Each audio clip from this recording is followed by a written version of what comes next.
अगर आप इस नवरात्रि को देखें, प्रथमम शैलपुत्री से तम सिद्धदात्री तक, जब हम इन संपूर्ण इनका पूजन करते हैं तो पूजन करते समय ही जो हम 3-2-1 श्लोक बोलते हैं, उसमें हमारे देश का सभी प्रकार का विजन एकदम स्पष्ट होता है। तो पंडित जी सबसे पहले बोलते हैं, सर्व मंगल मांगल्ये शिवे सर्वार्थ साधिके शरण्ये त्र्यंबके गौरी नारायणी सरस्वती। सरस्वती को लोग कम बोलते हैं, नमस्तुते बोल देते हैं, लेकिन ये जो 3 गौरियां हैं, गौरी, नारायणी, सरस्वती, ये तीनों देवियां इस भारत को विकसित करने में, इन तीनों के अंदर इनका सारा जीवन, इनका दैदीप्यमान इन तीनों बातों में छुपा हुआ है।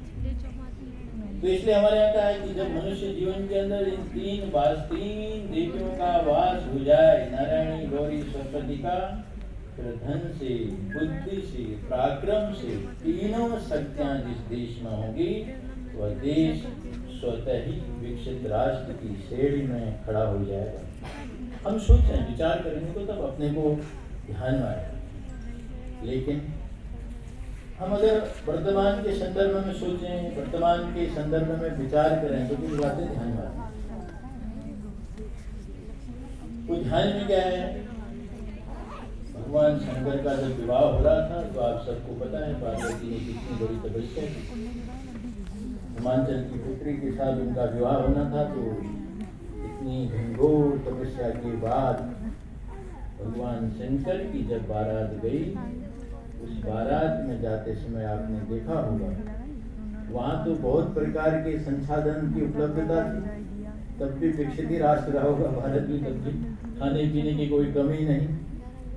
लेकिन खाने के लिए जाने वाले जो लोग थे, ब्रह्मा विष्णु महेश के साथ साथ किसी के गले में नरों के मुंडों की माला, किसी का गला नहीं, किसी की लंबाई चौड़ाई इधर इतनी दूर, इतनी भयानक कि देखने वाले भी डरते। वास्तव में भगवान शंकर के जो बाराती गए, वो जब बाराती गए, बारात में मैना जो है भयानक डर गई।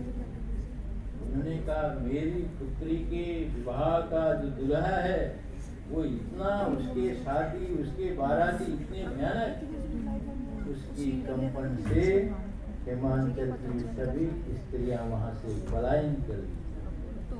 तो बाद में लोगों को समझाना पड़ा, फिर बताया गया कि भाई भोले शंकर का जो तप है ये बड़ा बहुत ही दैदीप्यमान है।